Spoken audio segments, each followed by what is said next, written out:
then, through a miraculous intervention, prevented candidate for the presidency of the United States, a former President Donald Trump, from being taken down and killed by an assassin's bullet.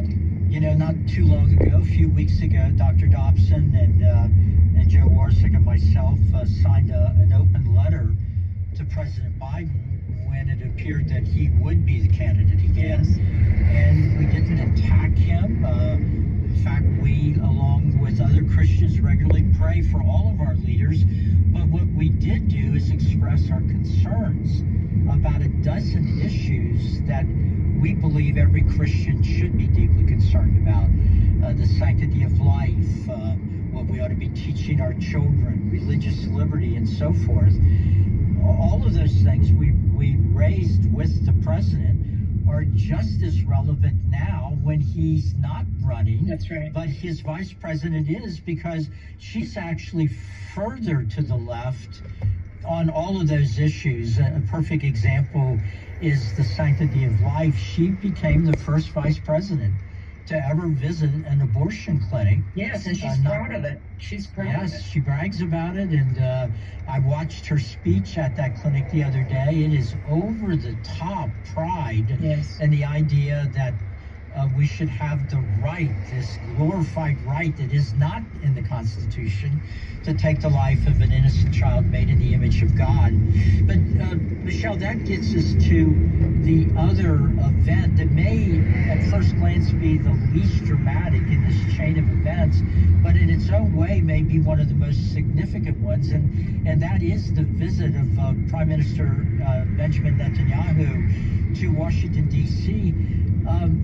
I've been in Washington a long time, and I don't think I've ever seen the leader of one of America's allies treated so badly by the Biden administration and by a lot of people on the progressive left in Congress. And I thought it was interesting. I'd like to hear your take on this.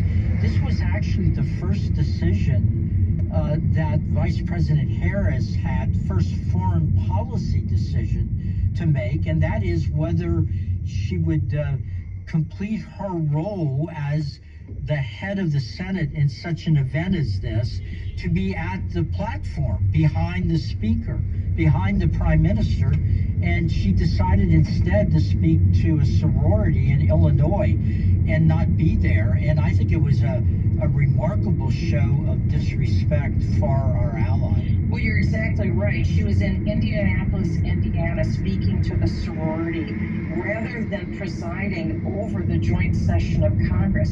Speaker of the House Mike Johnson had invited Prime Minister Netanyahu of Israel to come and address Congress since the events of October 7th, when Iran essentially was backing Hamas, Hezbollah, the Houthis, the enemies of Israel, to attack Israel, quite clearly to bring about the end of Israel. This is an existential threat. Existential means they want Israel to go out of business. They want to kill all Jews.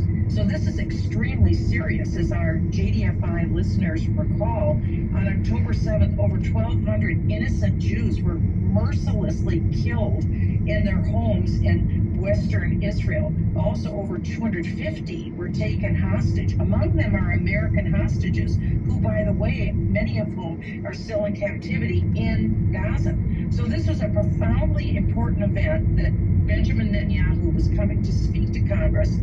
Kamala Harris decided to decline. She intentionally declined to be visually seen sitting behind Benjamin Netanyahu, because there's a movement right now, Gary. We're talking about a lot of biblical issues and what our listeners vote on when they go and vote. Israel is one of those biggest issues. And that's why we're talking about this right now, because the Biden administration wants to act like they've been the big friend to Israel since October 7th. The fact of the matter is, in actuality, they have denied the shipments of money and of ammunition and weapons, which Congress already voted on. But the Biden administration stopped it and slowed it from being sent to them. We have all of the negative actors in the world, China and Russia, Iran, North Korea.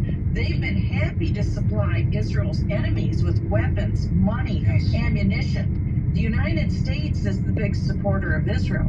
And so the Biden administration behind the scenes has actually slowed down getting to Israel what they needed to conduct the war. In fact, it's even worse, Gary. Last November, Vice President Harris, now the presumptive nominee of the Democrat Party for President of the United States this fall, she gave an unbelievable speech that I encourage every listener to listen to. And she told Israel in no uncertain terms that they need to effectively take actions that would cause Israel to lose the war and to surrender to the Iranian-backed terrorists that are trying to destroy Israel. It's the most incredible speech.